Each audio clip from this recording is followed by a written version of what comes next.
All right, so we're diving headfirst into crypto today. It's wild out there, just wild. It really It's is. like a roller coaster, up, down, loop-de-loops, and sometimes you feel like you can get thrown off completely. And we've got all these crazy headlines and market updates and even some stuff floating around on social media. It's a lot to take in. Yeah, and it can be really hard to know what to make of it all. Exactly. So that's why we're here to break it all down. We're going to try to figure out what's going on in this crazy world of crypto. So buckle up, it's going to be a fun ride. All right, let's do it.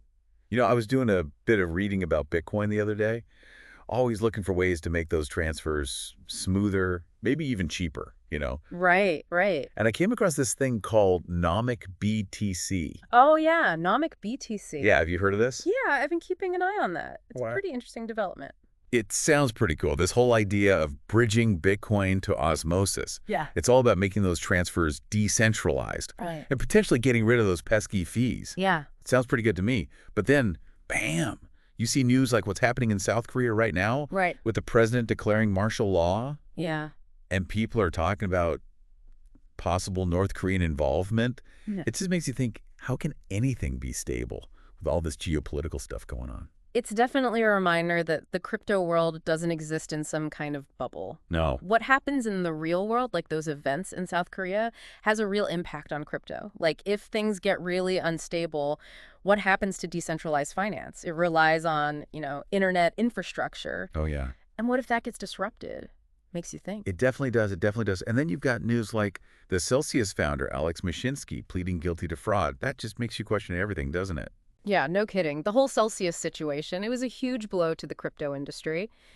People lost a lot of money, trust was shattered, and it really put a spotlight on the whole issue of regulation. Right. And then on top of that, you hear about Coinbase users having issues with their accounts being restricted, and it just adds to this feeling of unease around those big centralized platforms. People are starting to wonder if they're really as secure and trustworthy as they claim to be. Yeah, yeah.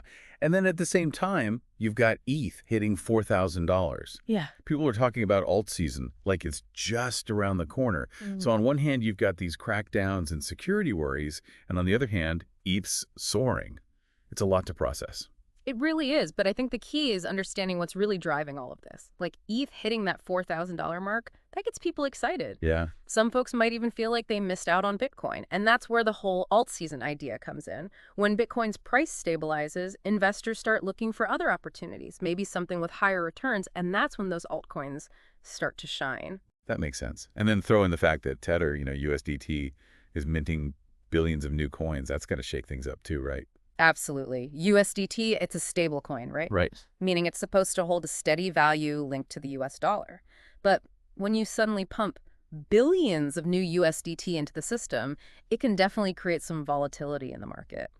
Whether that leads to big gains or big losses, well, that's the million-dollar question. Definitely something to keep a close eye on. Oh, for sure. Now let's talk about something that's really been grabbing my attention lately.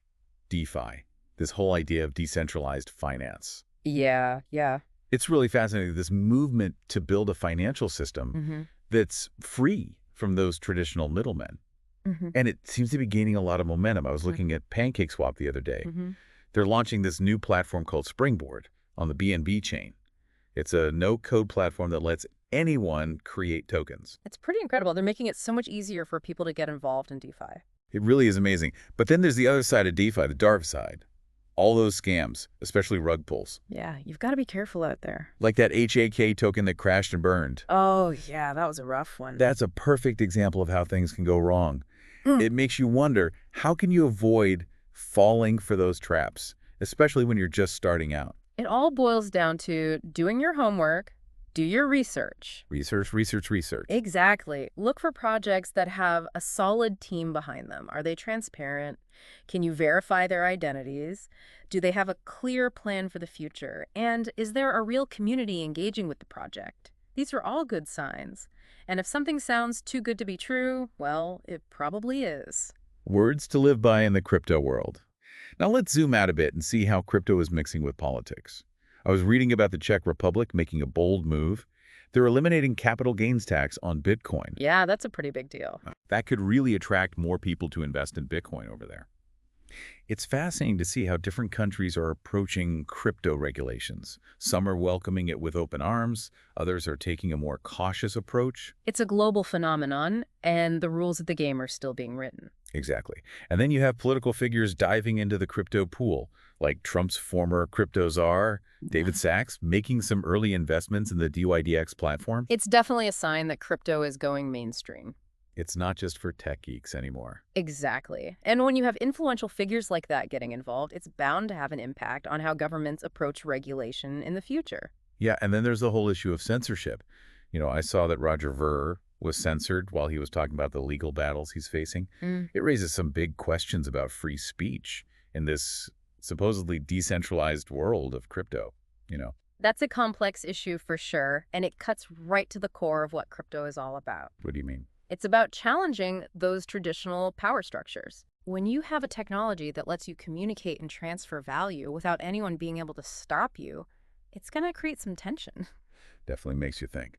But hey, let's end on a positive note. It's pretty exciting to see those big players like RIOT, that mining company, raising $500 million to buy Bitcoin.